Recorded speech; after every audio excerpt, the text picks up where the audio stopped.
Dale in California, pronouns are he, him. If God was created for us, wouldn't there have to be a different God for each galaxy? Interesting. Dan, what would be your thoughts on that? Would there have to be a God for each? I don't know. I don't know what makes gods the like provincial leaders of galaxies, or why the galaxy, because like galaxy is like a specific location in space. Like I feel like that'd be a weird line to draw, pretty arbitrary. Maybe universes would be better. I don't know. Well, it's just that we as humans seem to think that God would be specifically concentrating on us, whereas we're finding solar systems throughout our galaxy. And if there are millions of galaxies, then why wouldn't there be a God for each galaxy? If there's one God, why would he be concerned with just one species? Yeah. I'm trying to digest it a little better, but for me, it's as simple as we have the set of all things, which will include those galaxies, and then the creator of the set of all things, right? You have the natural world, and then God, which creates the natural world. Would you be okay with that distinction?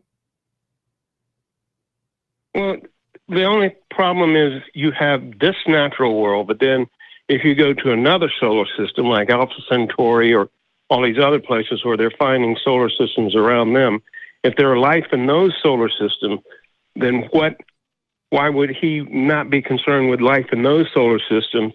That means that he would have to dictate what they do in that solar system and everything for that solar system. Yep. Well, yeah, Dale, if there's a God and it creates, so it wouldn't matter if you go to the example of other galaxies or these things, because it's going to be the creator of all things, contingent from the God. So, but there's no contradiction that the God would have to be good or care about the things it creates. I mean, there could just be a God that just exists, or did like deicide and died as it expelled its essence, right? So I'm trying to understand like what the issue would be. I think even with the Christian God, right? It's like God doesn't seem to care too much about most life on Earth, like human beings being the exception, right? But like he still allegedly would have created all the billions of other species on Earth. So it's like maybe he just doesn't give a shit about some other aliens he made. I don't know. Like it could still follow. It'd be weird, but it could still follow. Yeah. Yeah. Does that help at all? We seem to be wrapped up in the theory that he is so concerned with life, human life here, that everything else doesn't matter. And it's like, no, I would disagree though, Dale, because people don't necessarily think that. There are deists, and there's people that think that God exists. There are people that think an evil God exists. I'm sure you could find people that think that. So I'm not sure that we're trapped to that. Maybe Christians or certain religions. I'll grant you it's the majority, but I don't think that follows. Yeah, I also think if you look at specifically the history of Christianity, which inevitably ties to the history of Judaism, I think there's strong evidence to support that Judaism, originally was formulated as a polylateralist, religion, meaning that there were other gods that were responsible for other domains of existence and stuff, and that Yahweh was just one of a pantheon of a couple of creative beings. So I think by that perspective, maybe that would make a little bit more sense than a God who's supposed to be provincial over everything. And then, you come up with those inevitable issues, right? Right. But it's just that I just don't understand why people try to come up with God, and then all the evil that happens, that's not God's fault. That's the devil's fault. And then then what is God responsible for? Well, he's responsible for all the good in the world. But then if a child dies, that's not God's fault. That's the devil's fault. And it's like, why is it his fault? Well, so that's just all that is, Dale, is a testament to people's ability to rationalize in their head, which people have a really good ability to do. They do that without religion, with religion. When someone does something wrong and they're not willing to admit they did something wrong, right? They make stuff up to justify why it was not wrong, right? So people are going to just do that. It's just kind of right. So you don't need a God. Well, yeah, but this Just what I'm concerned about, and maybe this will help. God. What I'm concerned about are epistemic reasons why somebody would know that the God exists. So I'm not really as concerned with what excuses people make, because I just think that's a testament to how people can be and are, not anything to the religion. In other words, the God could exist. He could be a moral monster. He could be hypocritical. He might not be perfect in all of his actions, but he still could exist. And we have to figure out whether or not that's a legitimate possibility. Yeah. So you just trying, well, for example, humanity itself could be its own problem. It doesn't need a God to exist. It could have came into existence like evolution or whatever. But then we still have to have someone or something that we believe in. Like you would just believe in the situation that you're in. You don't need the things that you see. I don't know if when you say thing you believe in, are you specifically talking about a higher power? Are you talking about like a moral system?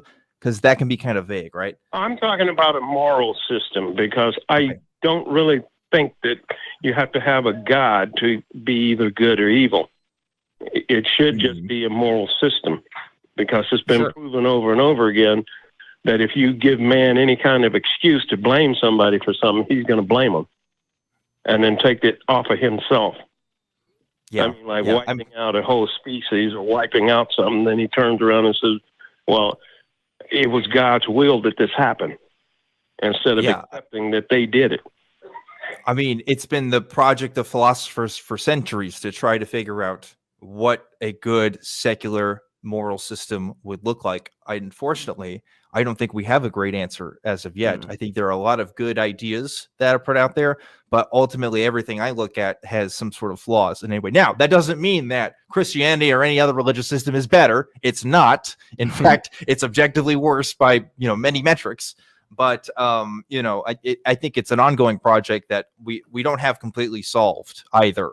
And I'm very skeptical of people who say, oh, we could just, we've got it all figured out, and we don't need, of course, we don't need God to have answers. But I think as human beings, we're still also trying to figure out what does good justice look like? What is a good moral system? Because it's a hard and difficult question to answer, contrary to what some people say about it. Yes, so, wouldn't it be better for us to try and answer it for ourselves instead of trying to depend on a God? 100%. We're definitely on the same page there, Dale. But Dale, people do this every day. I mean, it comes down to people recognizing the state of what it means to be a conscious creature. We all recognize people that don't empathize with that. There's underlying reasons why they don't, because they can't actually, right? Because they can't feel that type of emotion or feeling, right? Then it's going to be foreign. And so I'm not saying it's justifying why someone acts in one way, but when you really break things down, Dale, everything will come back to well-being, because that's what everything's based off. Like, I use this example a lot. Look at the Christian or any person, the Muslim or anybody that's going to go to hell or heaven. They're only worried about it initially, not because they get to be with God or not be with God. It's because it directly affects their well-being. And even if they made the statement, I want to be with God, I mean, think about the first term, I, right? It relates to them. It affects their well-being. We all do this, whether or not you think your moral system comes from a God or not. Everybody uses the basis of what it's like to experience. And so my argument, or my point here, is to say, we already do it without looking to an objective moral standard. Yeah. And even if we could point out an objective moral standard, I don't know that changes the people who go against that, because either they're biologically predisposed in that way, and we get back into determinism, or, it doesn't matter to them that we have identified some objective standard. So you're still always going to have that. My point is that we already recognize what it means to feel pain. And most people who can actually empathize and utilize that, that seems to be the basis that everybody uses. Okay. That I agree with. So I don't think we need objective morality. Right. I still don't understand why people try to still say they need a God. It's like, because some people benefit from the systemic forces that are in play. If you're a straight person, you benefit from the systemic discrimination that happens against LGBT people. You know, if you're a Christian in a Christian majority nation, you inevitably benefit from that when your politicians are the same religion as you. You know, there's a lot of power forces in play here as to why they feel like that this moral system has to be the legitimate one, because it justifies their current existence and their current way of doing things. Yeah. People at my high school would all go to these church camps and stuff because that's what the popular kids did. And so it created this artificial, like, God exists type train that never had any reason for them to believe other than outside motivations or communities that they want to be a part of. So that's why people believe. There's a myriad of reasons. Yeah. Yeah, there are. I agree with you. There are a myriad of reasons. There's a myriad of reasons why religion has been used throughout the ages to perpetrate evil on everything. And then we blame it on God because we don't want to take the responsibility for it. Yeah. Slavery, everything else. But then we say it was God's will.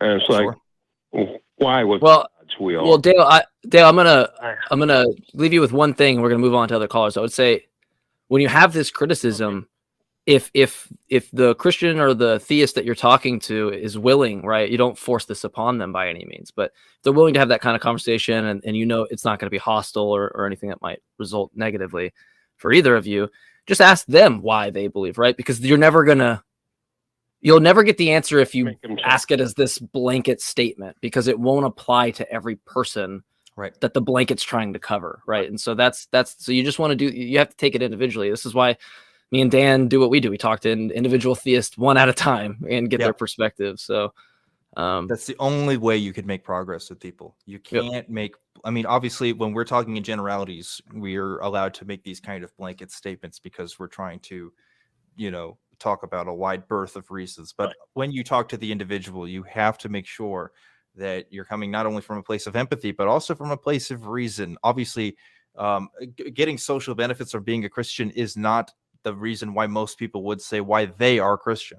You have to figure out why they say that they are Christian and figure out what that means for them. So, because this is the problem we get when people this is the problem we get when people will say, like, X religion is stupid, or you can only believe in this thing if you're stupid, right? Because they cover the blanket and they actually exclude people who are like, look, I don't think there are good reasons to believe, right? There's a distinction that I want to make there, but there are people that have believed for reasons that are not stupid, right? And so, like, to cover that blanket, you don't make any progress, and you're just setting yourself short. Not that Dale or anyone's doing that we're talking to, but it's just one of those things of caution before you proceed. It's certainly to think a pet about. peeve. Certainly a pet peeve, right?